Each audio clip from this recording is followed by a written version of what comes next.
Good morning students. आज हम लोग कुछ प्रॉब्लम्स देखने जा रहे हैं हार्मोनिक प्रोग्रेशन के। तो जहाँ पे सबसे पहली प्रॉब्लम ये है, देखिए आप, if A1 A2 G1 G2 and H1 H2 be two AMs GMs and HMs respectively between A and B, then G1 G2 upon H1 H2 into H1 plus H2 upon A1 plus A2 is equal to A option 1, B option 0, C option 2 and D option 3। ठीक है, तो यहाँ पे क्या दिया गया, मतलब A और B है हमारे पास, A है और B है। इसके बीच में हमें दो AM दिए गए हैं, A1 A2। ठीक है, इसी तरीके से इन्हीं के बीच में हमें दो GM दिए गए हैं, G1 G2। ठीक है, और इसी तरीके से हमें A और B के बीच में दो HM भी दिए गए हैं। अब बताइए कैसे करेंगे इसको। ठीक है, G1 into G2 upon H1 into H2 into H1 plus H2 upon A1 plus A2। अब कैसे सॉल्व किया जाए, तो इसका मतलब क्या है, अगर हम इनको कट करना चाहते हैं, समझिए, अगर हम यहाँ पर कितने वेरिएबल हैं, सबसे पहले आप देखिए 2 4 2 6, कितने 6 वेरिएबल्स हैं। अब हमें इन 6 वेरिएबल्स को डील करना है। ठीक है, अब हमें क्या करना चाहिए, अब A1 A2 G1 G2 और H1 H2 में तो हमें कोई रिलेशन पता नहीं है। सोचिए आप, A1 A2 का रिलेशन G1 G2 के साथ या H1 H2 के साथ अगर होगा भी तो बहुत टाइम लगने वाला है। ठीक है, पर एज सच थ्योरी में हमें ऐसा कुछ नहीं मालूम कि A1 A2 G1 G2 और H1 H2 कैसे रिलेटेड है। ठीक है, समझ में आ रही बात। लेकिन हमें ये पता है कि A1 A2 AB के साथ कैसे रिलेटेड है, G1 G2 AB के साथ कैसे रिलेटेड है और H1 H2 AB के साथ कैसे रिलेटेड है। इसका मतलब ये पूरे एक्सप्रेशन को हम लोग A B के टर्म्स में लिख सकते। समझिए, अप्रोच बहुत इंपॉर्टेंट होती है मैथ्स के क्वेश्चंस में। तो ये समझिए कि आप इनका कुछ नहीं कर सकते जो यहाँ पर दिया गया है, लेकिन आप इन्हें कन्वर्ट कर सकते हैं AB में, and then maybe who knows. ठीक है, कि होगा नहीं होगा, दैट्स वो तो बात की बात है। ठीक है, लेकिन वी शुड ट्राई। अब यहाँ पर हम लोगों ने पढ़ा था जो सिमेट्रिकली टर्म होते हैं, सिमेट्रिक टर्म्स होते हैं, उनका जो सम होता है दैट इज इक्वल, या उनके अरिथमेटिक का मीन का जो सम होता है वो इक्वल होता है। यहाँ पर इसका मतलब हुआ A1 plus A2 divided by 2 is equal to A plus B divided by 2। तो 2 को कैंसिल कर दो। यहाँ से एक इक्वेशन हमारी आ गई, मैं यहाँ लिखता जाऊंगा जो जो इक्वेशन आ रही है। A1 plus A2 is equal to A plus B, ये फर्स्ट इक्वेशन। तो यानी कि A1 प्लस A2 को A और B के टर्म्स में इस तरीके से लिखा जा सकता है। और हम लोग ये भी जानते हैं कि ज्योमेट्रिक मीन्स के बारे में भी जानते हैं। तो यहाँ से हम लोग बोल सकते हैं कि G1 into G2 is equal to A into B। ठीक है, G1 into G2 is equal to A into B। देखिए कैसे हो सकता है ये, अगर आपको ना समझ में आ रहा हो तो यहाँ देखिए ये 2 है। ठीक है, तो प्रीसीडिंग टर्म्स का जो रेशियो होता है वो इक्वल होता है। तो B by G2 and G1 by A, B by G2, ये क्या होगा, कॉमन रेशियो होगा B बाई G2। और इसी तरीके से G1 बाई A भी कॉमन रेशियो होगा। तो वहां से लिख सकते हैं कि नहीं, समझ में आ गया होगा आपको। Succeeding terms divided by preceding term is common ratio, and same here also G1 divided by A वो भी है। तो क्लियर है ये बात। तो यानी कि यहां से हम लोग लिख सकते हैं G1 into G2 is equal to A into B। Clear, समझ गए ये बात। अब इसको देख लेते हैं हम लोग। अब यहाँ मैंने बताया आपको HP में कि HP कोई बड़ी चीज नहीं है। HP इज AP का रेसिप्रोकल, यानी हम लोग बोल सकते हैं 1 by A, 1 by H1, 1 by H2 and 1 by B are in AP। Okay, तो यहां पर हम लोगों ने देखा कि a1 plus a2 is equal to a plus b। तो यहां क्या देखा, यहां हम लोगों ने देखा कि 1 by h1 plus 1 by h2 is equal to 1 by a plus 1 by b। अरे दोनों तो सेम ही है ना, ये भी AP में है और ये भी AP में है, तो जो आप इक्वेशन यहां लिख सकते हैं वो इक्वेशन यहां भी तो लिख सकते हैं। ओके, अब देखिए जो हमें प्रूफ करना है उसको हम ध्यान से देखते हैं। चलिए, G1 G2 की जगह आप क्या रखेंगे, A into b. Okay, A1 plus A2 की जगह आप क्या रखेंगे, A प्लस बी। गुड, ये हो गया। अब देखिए क्या करेंगे हम लोग, ये जो H1 H2 है उसको H1 प्लस H2 के नीचे ले जाएंगे, H1 plus H2, because we want to generate something like this.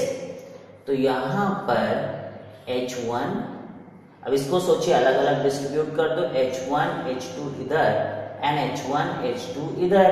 अब बताइए, H1 ने H1 को मारा, H2 ने H2 को मारा, तो बचा क्या, रब कर दूं, दिख रहा है, तो क्या बचा वो मैं लिख देता हूं यहीं पर, 1 upon H1 plus 1 upon H2। अब बताइए 1 upon H1 plus 1 upon H2 क्या है, इसको थोड़ा सा सॉल्व कर लीजिए, A plus b upon AB। तो AB upon A plus B is equal to AO। This thing is equal to this and this is multiplied, A plus B upon AB।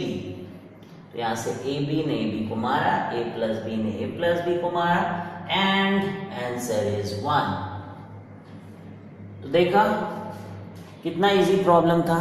ठीक है, क्या करना था, केवल हमें A1 A2 से AB में जाना था, जो भी हम लोगों ने प्रॉपर्टीज पढ़ रखी हैं, और वही GP में भी किया गया। HP तो AP ही है, ठीक है, रेसिप्रोकल लिखने के बाद। एंड देखिए क्वेश्चन कैसे हो गया। ठीक है, तो एक नया प्रॉब्लम हम लोग लेके आते हैं, तब तक आप इस क्वेश्चन को ट्राई करें।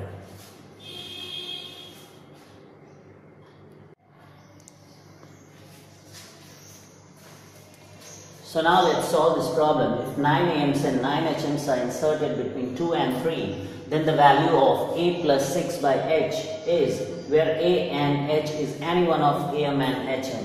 A is 5, B is 3, C is 15, D is none. तो यहाँ देखिए, यहाँ पर क्या हो रहा है कि 2 and 3 के बीच में हम लोग 9 AMs और 9 HMs इंसर्ट कर रहे हैं। ठीक है, और फिर हमें ये इक्वेशन, इसकी वैल्यू निकालनी है, A प्लस 6H। और यहाँ ये ध्यान दीजिए कि A और H यहाँ पे कुछ भी हो सकते हैं, A और H कुछ भी हो सकते हैं, any one of the AMs, तो करस्पॉन्डिंग होंगे।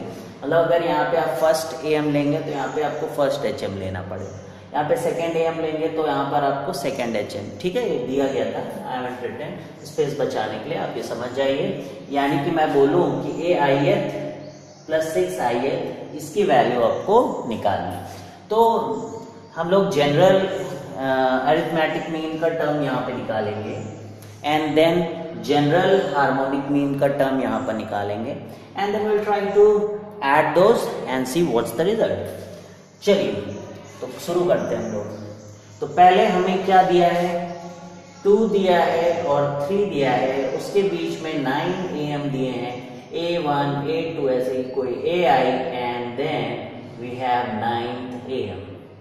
ठीक है, सिमिलरली इसी के बीच में हमको H1 दिया है, H2 दिया है और कोई HI दिया है, and then we have this H9 और यहाँ पर 3 दिया है। अब बहुत ही आसान है बात करना, तो ऑलरेडी आप जानते हैं। अगर हम लोग ऐसे नॉर्मल तरीके से करें तो ये फर्स्ट टर्म है, सेकेंड टर्म है, तो ये 10th है, तो दिस इज 11th। तो 11th टर्म को कैसे लिखते भाई, 3 इज इक्वल टू 11th में क्या होगा, 11 माइनस 1 10D। तो D की वैल्यू इस AP के लिए आ गई 1/10। क्लियर है? तो मैं अब लिखूंगा AI का expression, AI will be 2 plus I into D, because this is I plus 1th term. तो 2 plus I into D, तो AI will be 2 plus I and D is what 1/10, तो ये AI आ गया। AI तो निकालना है, you got it man, AI is equal to 2 plus I/10, ठीक है, रब कर दूं, ये आ गया, नोट कर लिया आपने। And let's move towards HI को कैसे फाइंड आउट करें। मैंने पहले आपको सिखाया है कि AI निकाल सकते तो HI क्यों नहीं निकाल सकते।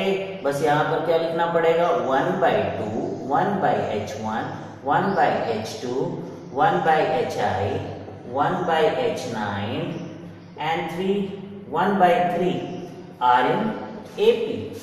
अब जैसे पिछला प्रॉब्लम किया वैसे कर लीजिए, यानी हम लोग क्या लिखेंगे 1/3 इज इक्वल टू 1/2, और ये कौन सा टर्म है 9 + 10 11, this is 11 term, so this will come out to be 10D। तो यहां से सॉल्व करिए आप, 1/3 - 1/2 इधर जाएगा तो क्या हो जाएगा 1/3 - 1/2, 2 - 3 कितना हो गया -1/6, तो D की वैल्यू -1/16। आया कि नहीं समझ में। चलिए देखिए यहाँ पर 2 - 3/6, दिस इज -1/6, और इसको 10 को नीचे भेज दिया, ठीक है, तो -1/60। तो 1/HI लिख सकते हैं हम लोग, 1/HI is equal to 1/2 plus, जैसे वहां पे I × D था तो यहाँ पर I × D होगा, तो this will become -I/60। Very good. अब वहां हमें देखिए क्या चाहिए, यहाँ पे हमें चाहिए 6/HI, यानी इसको पूरे को 6 से मल्टीप्लाई कर दो, 6/HI is equal to 6/2 -6 × I/60, तो ये कट गया, and this is what is 3 - I/10। चलिए इसके नीचे ही लिख देते हैं इसको, जिससे आप जब ऐड करेंगे तो आपको खुद ही समझ में आएगा कि आपका आंसर क्या आने वाला है। You got it? This is 3 - I/10, और इन सबको जब ऐड करेंगे आप तो क्या आपको ये मिल रहा है, तो यहाँ पे इंडिविजुअल हमको कुछ निकालने की जरूरत ही नहीं है, दिस इज सो इजी कि ये 5 आ रहा है। ये इंटीजर टाइप क्वेश्चन में भी पूछा जा सकता है प्रॉब्लम, ठीक है, तो ये रहा ए ऑप्शन। अब तब तक आप इसको करिए, then we will be bringing one more problem.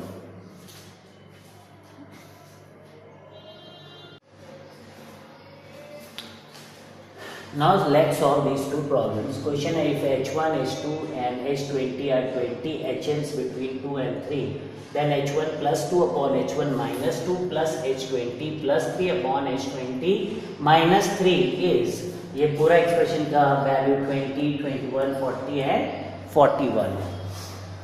फिर एक बार हम लोग शुरू हो गए, बिकॉज वो HMs की बात कर रहे हैं तो हम लोग क्या बोलेंगे 1/2, 1/H1, 1/H2, ऐसे करते करते 1/H20 and 1/3 are in AP।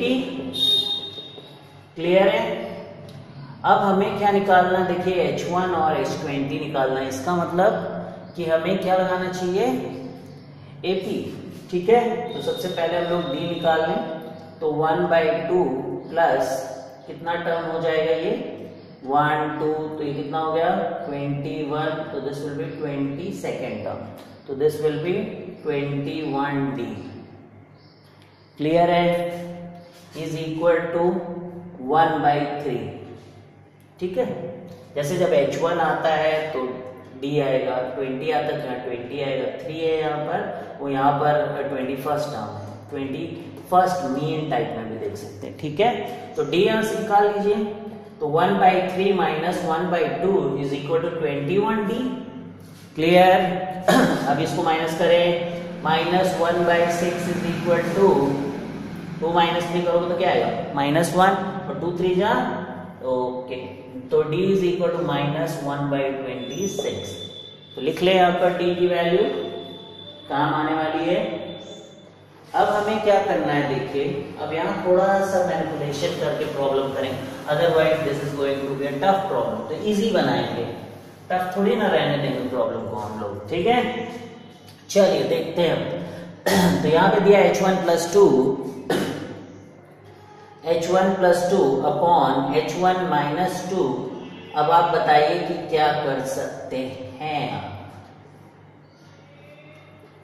कैसे इजी कर सकते हैं इसको। तो what I am going to do कि ऊपर नीचे दोनों को 2h1 से डिवाइड कर देंगे और ऊपर नीचे दोनों को 3h20 से डिवाइड कर देंगे। इससे क्या होगा कि आपको पता ही है कि AP 1/h1 AP में है, 1/h20 AP में है, तो उस तरीके से बना। तो इसको मैं किससे डिवाइड करने जा रहा हूँ, 2h1 से। इधर मैं किससे डिवाइड करूंगा, 3h20 से। तो जब आप 2h1 से डिवाइड करेंगे तो ये बनेगा 1/2, क्योंकि h1 से h1 तो कैंसिल हो जाए, और जब 2 कैंसिल होगा तो दिस विल कम 1/h1, इधर 1/2, इधर -1/h1, इधर ऐसे ही हो जाएगा। This will become 1/3 and this will become 1/h20, this will become 1/3 and this will become -1/h20। अब बताइए, अब 1/h1 को क्या लिख सकते हैं हम लोग, 1/h1 को हम लोग लिख सकते हैं 1/2 प्लस d, लिख सकते कि नहीं, this is the second term of an AP, तो 1/2 प्लस d, तो यही लिख दूं, ओके, 1/2 प्लस d। -1/h1 को क्या लिखेंगे, माइनस कर देंगे यहाँ पर, तो -1/2 माइनस d। अब बताइए 1/h20 को क्या लिखें। अब देखिए 1/3 के टर्म्स में लिखना पसंद करेंगे। अब आप सोचिए इधर 1/3 है, इससे पहले 1/h20 आए, तो अगर मैं 1/3 में d माइनस कर दूं तो मुझे 1/h20 मिल जाएगा कि नहीं। Okay, we can write here 1/3 minus d, और यहां पर -1/3 प्लस d। समझ में आया। अगर आपको सेकेंड लास्ट टर्म निकालना है तो आप लास्ट टर्म में से d माइनस कर दीजिए, आपका आंसर आ जाएगा। ठीक है, अब केवल क्या करना है, इसको सॉल्व करना है। अब ये इसने इसको मारा, इसने इसको मारा, ये बन गया 1 प्लस d, ऊपर नीचे बना -d, इधर 2/3 माइनस d अपॉन d। ठीक, अब थोड़ा सा ऊपर ही करें, को रफ कर देते हैं। अब देखिए अब क्या करें आप कि d वाले टर्म्स को एक साथ करते हैं, -1/d क्या हो गया ये, एंड दिस हैज बिकम -1। इधर भी आप देखिए, इसको जब डिवाइड करेंगे तो this will become +2/3 into d, upon में d, एंड दिस इज -1। इसको लिख सकते हैं हम लोग, कंबाइन करें, -3 प्लस 2 -1/3d। समझ में आया, यहाँ पे 3 कर दिया यार, 3, कई बच्चे नहीं समझ पाते। -3 प्लस 2 -1 और अपॉन 3d, और ये हो गया -2। क्लियर। अब d की वैल्यू मैंने कहा था बहुत इंपॉर्टेंट है, आगे यूज होगी, तो लेट्स पुट दैट -1/3 इंटू -1/26 करेंगे तो ऊपर पहुंच जाएगा, माइनस माइनस कैंसिल, और यहाँ पे -2 है, 3 से काटिए इसको, 3 4 जा 12, 3 2 जा 6, तो 42 में से 2 आपने माइनस किया तो आंसर आया 40। कहाँ गया ये, ठीक, समझ गए। इजी था प्रॉब्लम, इजी, इतना इजी भी नहीं था। ठीक है, यहाँ पर हमें सोचना था कि कैसे मैनिपुलेट करें जिससे कम स्टेप्स में प्रॉब्लम हो जाए। अब एक इंपॉर्टेंट क्वेश्चन यहाँ पर करने जा रहे हैं, बहुत छोटा सा प्रॉब्लम है, एग्जाम्स में मिल सकता है आपको क्वेश्चन। तो लॉग इस तरीके का क्वेश्चन आपको मिल सकता है। तो log 2 log 2 3 log 2 to the base 6 log 2 to the base 12 are in बताना A P G P H P नन। तो सबसे पहले जब बेसेस अलग होते हैं तो हम लोग ऐसे लिख लेते हैं। आपको पता है कि नहीं, ये प्रॉपर्टी है लॉग की कि log a to the base b को लिखा जा सकता है log a upon log b, और यहाँ कोई भी बेस हो सकता है। ठीक है, e ले लीजिए, तो यहाँ पे हम लोगों ने लिखा log 2 upon log 3, log 2 upon log 6 and log 2 upon log 12। ठीक, अब ये जो तीनों हैं इनको हमें पता करना है। चलिए, अब यहाँ हम लोग अगर एक चीज ध्यान दें, बहुत इंपॉर्टेंट प्रॉपर्टी ध्यान दीजिए, अगर कभी आपको टर्म्स जीपी में दिए, किसमें दिए हो, जीपी में, जैसे दिया है 3, 6, 12, तो किसमें है, जीपी में है कि नहीं, 3 2 जा 6 एंड 6 2 जा 12, किसमें है, दे आर इन जीपी। तो एक प्रॉपर्टी है कि अगर आप इनका लॉग लेंगे, log 3, log 6 एंड log 12, तो वो एपी में हो जाता है। आप प्रूफ कर सकते हैं, ऐसी कोई बड़ी बात नहीं है, ठीक है। तो कैसे होता है देखिए, आप खुद देखिए ना, बिलीव करिए। तो ये क्या हो जाएगा, log 3 प्लस log 12 होगा कि नहीं, 2b equal to a plus c, इसको क्या लिख सकते हैं, मल्टीप्लाई हो जाएगा, दिस विल बिकम log 36, जिसको लिखेंगे हम लोग, अब तक तो बहुत सारे बच्चे कर भी लिए, 6 का स्क्वायर और ये चलाएगा, तो इक्वल है कि नहीं। तो याद रखिए, अगर टर्म्स जीपी में हैं तो उनके लॉग एपी में हो जाते हैं। तो अगर log 3, log 6, log 12 एपी में है, तो इसका मतलब 1 by log 3, 1 by log 6 and 1 by log 12 किस में हो जाएंगे, HP में। अब हम लोगों ने पढ़ा था कि AP में आप किसी भी टर्म से मल्टीप्लाई करें, डिवाइड करें, वो AP में ही रहता है। उसी तरीके से HP तो उसका उल्टा ही है ना, और मल्टीप्लाई डिवाइड भी एक दूसरे का उल्टा है। तो 1 by log 3, 1 by log 6, 1 by log 2 में अगर हम लोग log 2 से मल्टीप्लाई कर दें तो भी वो HP में ही रहेगा। इसका मतलब ये HP में है। हम लोग कुछ और प्रॉब्लम देखेंगे।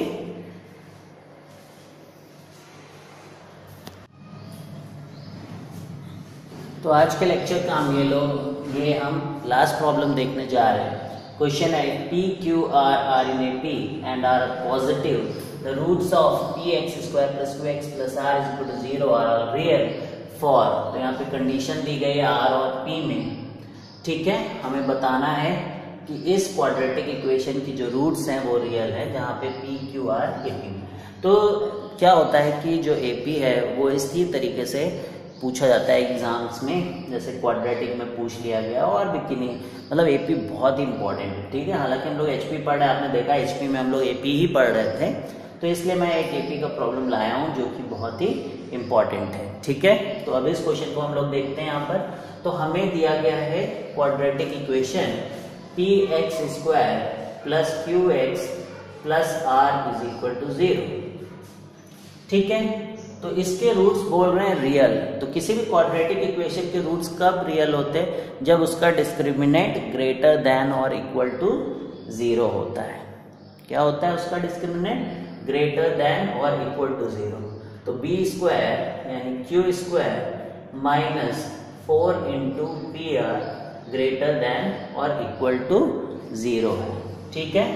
अब हम लोग यहाँ पर क्या करते हैं, क्योंकि पी क्यू आर, और देखिए इतना आपने देखा और उसके बाद आपने देखा कि Q तो है ही नहीं, किसी भी ऑप्शन में Q के बारे में बात ही नहीं हो रही। तो P Q R AP में है, P Q R AP में है, तो इसलिए Q और P में रिलेशन क्या लिखा जा सकता है, Q मीन है P और R का, तो इसलिए Q can be written as P plus R by 2। तो लिख लीजिए। समझ में आया मतलब कैसे हम लोग डिसाइड करते हैं कि क्या स्टेप होना चाहिए अगला, माइनस 4PR ग्रेटर देन और इक्वल टू 0। अब इसको P प्लस R का होल स्क्वायर माइनस 4 16PR हो जाएगा ये, ठीक।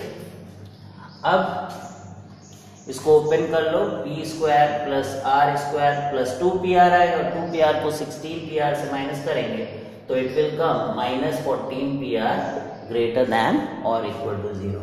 तो यहां तक आई डोंट थिंक कि कोई डाउट होना चाहिए आपको।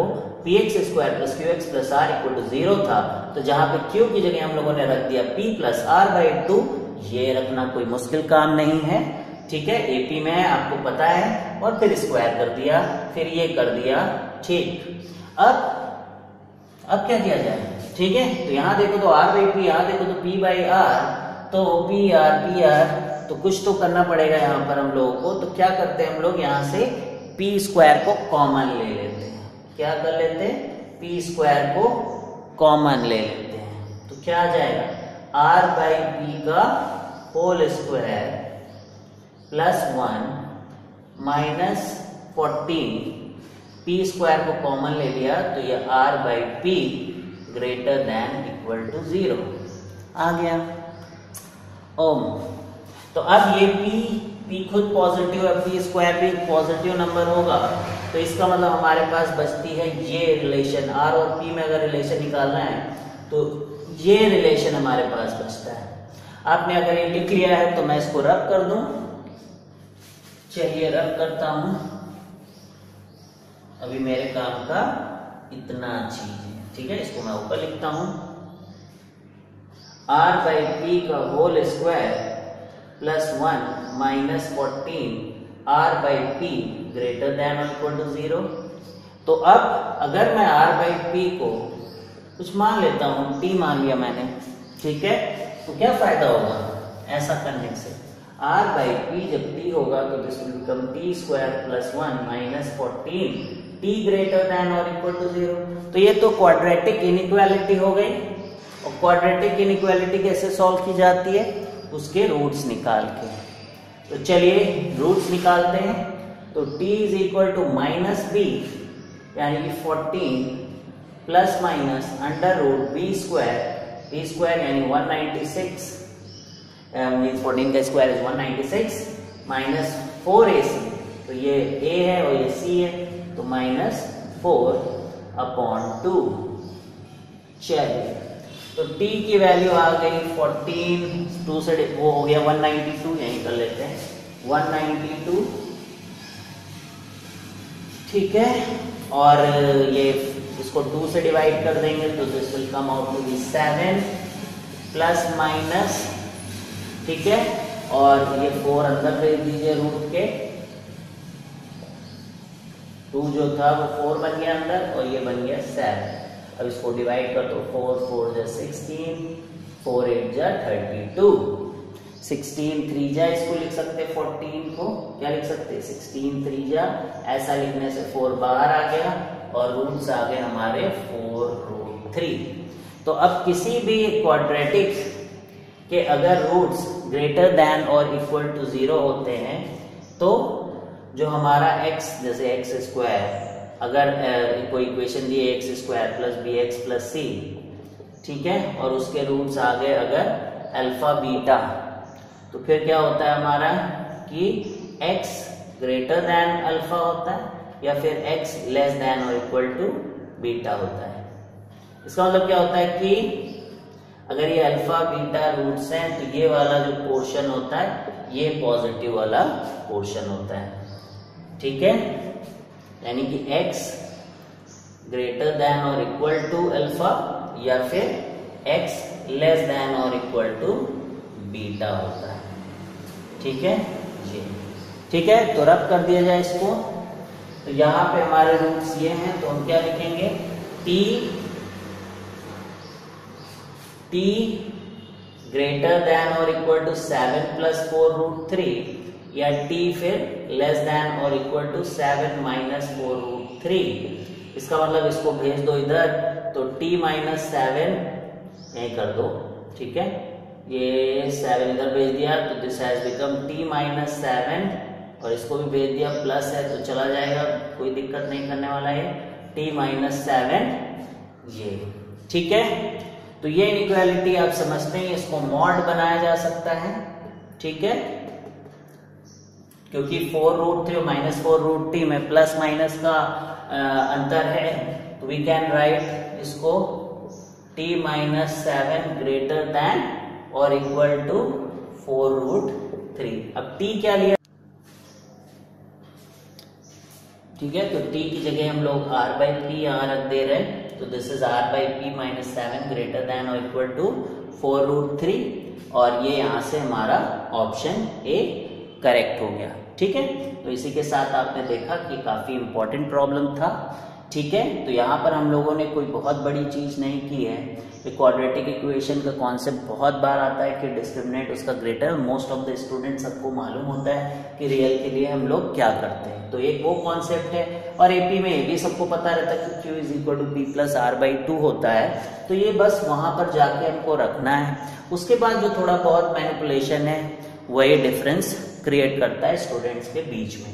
फिर आपको पता होना चाहिए कि जब क्वाड्रेटिक इक्वेशन के रूट्स ग्रेटर देन और इक्वल टू 0 होते हैं तो रूट्स जो है आउटसाइड मतलब कि अल्फा बीटा अगर रूट्स हैं तो उसके बाहर x की वैल्यू होती है, और अगर लेस देन 0 होता है तो यहाँ पर होता है। ठीक है, इधर अंदर, ये आपको पता होना चाहिए, और उसी कॉन्सेप्ट को लगाया गया। फिर उसके बाद ये मॉड वाला कॉन्सेप्ट यूज किया गया कि t-7 अगर ग्रेटर देन 4√3 और t-7 अगर लेस देन इक्वल टू -4√3, तो हम इसको मॉड की टर्म्स में इस तरीके से लिख सकते हैं। ठीक है, तो इसी के साथ ये लेक्चर हम लोग फिनिश करते हैं, और नेक्स्ट लेक्चर जो हमारा होगा then we will be talking about inequalities with the help of AM, GM and HM. That is going to be very important task. ठीक है, उसको बहुत अच्छे से आपको देखना है। Thank you very much for following us, and please do keep commenting, liking and sharing our videos. Thank you.